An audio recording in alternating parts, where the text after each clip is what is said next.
Hello there. I wanted to talk about the foliage. I wanted you to see what we did this past earlier spring, and now we're almost into September.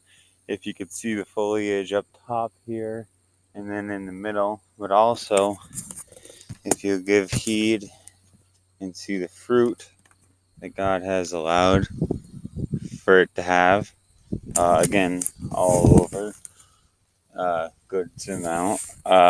This is a pear, first time that it's actually giving us real good fruit. So that was good. And if I can do this right,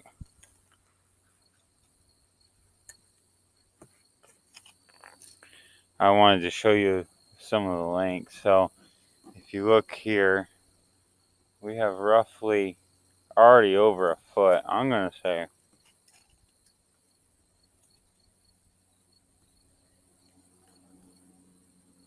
yeah, we almost have 2.5 feet off this one little guy right here.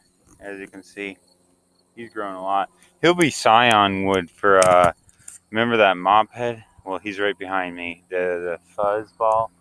This guy, what I've done is I tried to contain him, you know, trying to cut him back year after year, little by little, but nothing seems to quite work with him. He likes to just grow, and right there, if you look at that, that's the new Japanese beetle I'm talking about. It's not the traditional one that you normally see. Actually, that's what oh, right here. This is perfect. If you can see this right there. Oh, they just fell on me. Come here. That little guy, he's the one I'm talking about. So they don't really harm the plant because if you look, there's probably hundreds on that thing, but not really eating all of the leaves. Um, this guy was doing good. He had a lot of new growth, but then again, these Japanese beetles, if you can see, they came and took over everything. So they're actually starting to eat stuff, so that's a concern. Um, the graphs is something I want to show you because that's a very important thing that we have tons of grasshoppers right now. Tons. I got a new weed whacker, and if you look, it did all of this right here. So that's neat. It's a Husqvarna. It's about 15 years old, but it still works nonetheless.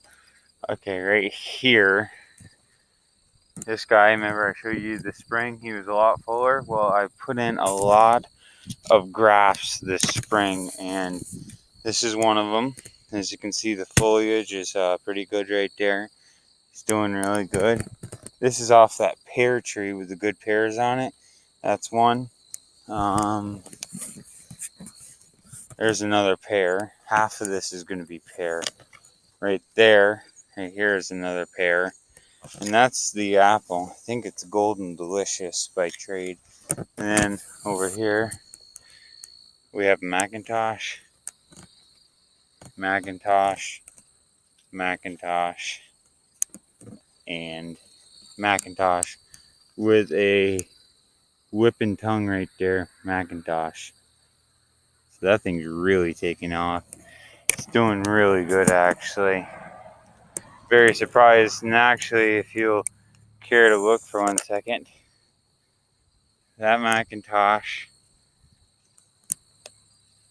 is roughly grown almost a foot, and that's a graph, so that's pretty good.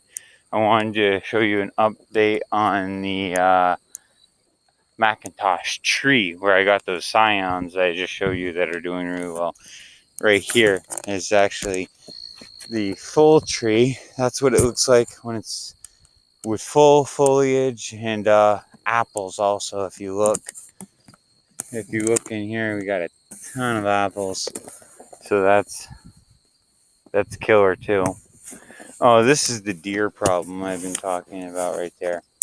If you see, deer eats it, then it dies and it comes back. They've been doing that to my grafts. I also have grafts back there a ways that I could show you. But it's a far walk, and I don't know how long we have with the video here. Again, that solution of leeks, garlic, onion, and chives mixed in the blender with a little bit of water and coconut oil, mostly for liquidation and spreading.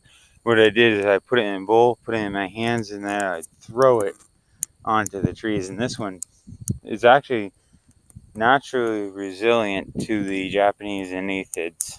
But I put 3 to 4 coats on. Thinking about putting one on that guy right there. That's what I'm thinking. Over here, this is our asparagus. And as you can tell, it gets well over 6 foot, probably close to 7. But it curls down, that's the thing. So it looks like something off Horton Hears a Who. And if you look, these Japanese beetles are just consuming it. It's a new breed. I mean, look at this guy. You see him?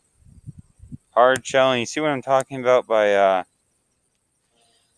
they have a color to them that's kind of like a haze of a rainbow. That's why I said rainbow color. Again, I just got these overalls. I'm going to be wearing these for a lot of my grafting stuff, segments.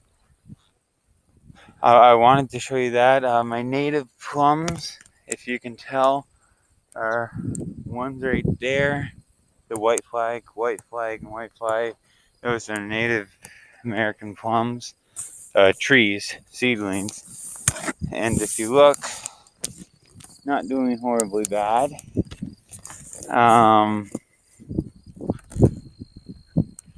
Yeah, it's a beautiful sunny afternoon.